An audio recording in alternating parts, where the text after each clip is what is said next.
Michael. I'm going to say that wasn't me that was technical then. Yeah. Well, I mean, it still get picked up on that. It's pretty good, the built-in mic. Should you say AOA? Oh, don't worry about it. AO.com.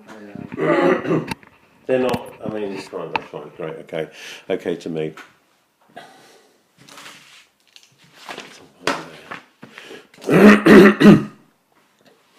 So, Gloria, first of all, perhaps you could start at the beginning. How did the story unfold? Well, my fridge had broken down, and we had ordered a new fridge from an online company who were delivering between 7 and 8 in the morning. After 4 days and 4 fridges that were dented, and getting up so early because we take tablets to help us sleep, the 5th fridge arrived on the 5th consecutive day. I mean, I have to say the company was very good, but it was 7:30. I was in my dressing gown. My husband answered the phone and was told that it was BT and that somebody had got into our router overnight and they needed to do some remedial work. So he said, I'm no good with computers, I'll give you to my wife. So I didn't question that it was BT. I should have done, but I didn't. And also, we were tired because we'd been up in the fridge, and I was worried about getting a fridge for Christmas. And I went to use my husband's Mac laptop, and they didn't want that. They wanted me to switch on the main computer. And once I'd done that, she upscaled me to the next person who asked me some questions, then upscaled me again to a very nice young man who was keeping me busy, asking me about, was I ready for Christmas, you know, do I have family, you know, what sort of house did we live in, blah, blah, blah. And he was... So at that stage they were playing to what you were already thinking, even though they perhaps didn't know that. Oh, yes. Yes, because I'm used... We have so many problems usually with the internet that I'm used to being passed up and up because they can't deal with it. So I was suckered. And also Rob was going off my husband was going off the deep end because another fridge had come dented. So he was walking in and out, and I'm on the computer talking to this chap on the phone, and he's telling me what to do. So I wasn't really 100% concentrating on what I was doing. He told me that hackers had got in and that they were watching the computer as I'd got it on, and told me that the hackers had put a program called Trusteer on so that they could control the computer. So he said the first thing to do was to take that off. I didn't know what Trusteer was, so I took it off. So it sounded like he knew what he was talking about. Oh, absolutely. Yeah, he told me exactly what to do. And then he said because the hackers were seeing what we were doing, he needed to take control of the computer and black the screen out so that the hackers couldn't see what was happening. And then he said that the next thing to do is to safeguard your money. And he said, you know, with the black screen, he said, I won't be able to see what you're inputting. So if you could just go into the accounts. And I was doing this, and then all of a sudden there was a lull in him talking, because obviously he was doing something else. He was. And so at that point where there was the lull, how were you feeling at that particular point? If you can remember. I just felt that it was taking a long time, because by this time it had taken about half an hour, 3/4 of an hour, and I'm still in my dressing gown.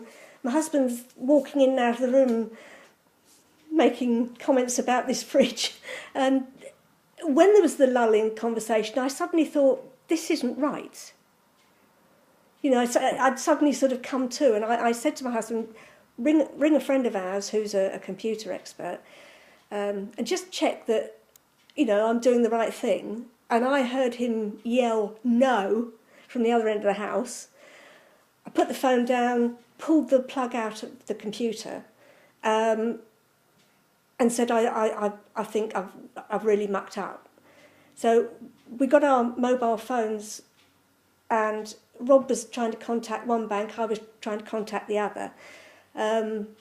Half an hour it took to get through to the two banks, NatWest and Santander. So at this point, how are you feeling now? Because you've realised it's happened. Dreadful. Because Rob had logged into, my husband had logged into his Mac, gone into his bank account and seen that they'd taken out £16,000. And of course he was really upset. I was devastated to think I was stupid enough to fall for it. But it was a set of circumstances that came together. We were tired from getting up for 5 days on the trot early and the fridge. I'm thinking I'm going to have a fridge for Christmas. So I wasn't really concentrating on what I was doing. When we did get through, NatWest were marvellous. Changed the six-figure PIN or whatever it is. And Rob, my husband, could just carry on with his bank account. And although with the money gone, Santander, on the other hand, because the money had been passed through PayPal, Nationwide, this, that and the other, froze all my bank accounts, including my business one. I couldn't get any money out for at least 2 weeks. Without going in to a branch with my passport and birth certificate and then having to speak to somebody on their fraud department when you're standing in a bank with people all round you, because it was one of these booths. It was just awful. And the chap I spoke to at Santander treated me like a 3-year-old and really basically said, you've done something really stupid. You know, we try and tell all our customers to be careful, and it just made me feel so bad. You've got one bank being you've got one bank being sympathetic, yes, and the other the complete opposite. Yes. Then. How did that make you feel? You've already had, in a sense, the perfect storm of circumstances. With you feeling tired, with them perhaps opportunistically ringing up at that time in the morning with the hope of catching you off your guard. How do you feel then when it's a bit of a roller coaster of emotion, isn't it? Oh, I had a feeling in the pit of my stomach that was hollow, but like a lump. And I had that for about 2 weeks. I was, my husband said I was visibly shaken. I'd never felt like that before in my life. I just felt that I'd let everybody down. And how could I have done something so stupid? Because you watch the television, you hear about these things on the news, and you think, well, I wouldn't do that. I know you don't let somebody take control of your computer. But I did. And when I think back to it, it was crazy. I know you shouldn't do that. But it was just everything that was going on, fridges arriving, different delivery men, and me in my dressing gown. It's about 7:30 in the morning, and you're not really with it. But I did feel awful.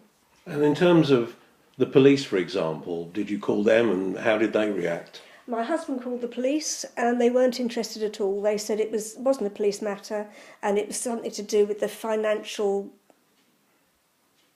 authority. Probably the Financial Conduct Authority. But so how do you feel about the police not contributing effectively to your feeling of absolute, well, it's difficult to put into words, I guess. Well, you wonder who's going to help you. The police saying they're not interested when it's fraud, to me, is incomprehensible. It's not right, is it? So what sort of things do you think would help, looking to the future, having had the experience and fortunately having got all your money back, yes, which obviously must make you feel a little bit better. What would you say to the future? What do you think people should do, organisations should do to help minimise this type of situation? I think that lots of people are not aware of the scams. And I think that's the most important thing, to tell people about the scams and all the different sorts of scams, because they're so plausible. This chap was, in another job, he'd be fantastic, because he was so pleasant, And I can remember thinking, what a nice chap. And then afterwards you think, what a complete nutter bastard. But it's information. It's information, and also, like they said they were from BT, there should be some sort of, not code word, but something so that you know it's them.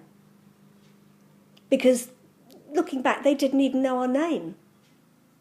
I mean, BT will say, and we're talking to them later on in the programme, will say that they're not necessarily numbers that BT have created. They're just randomly going through sequences of numbers. So in that respect, how could BT help, do you think?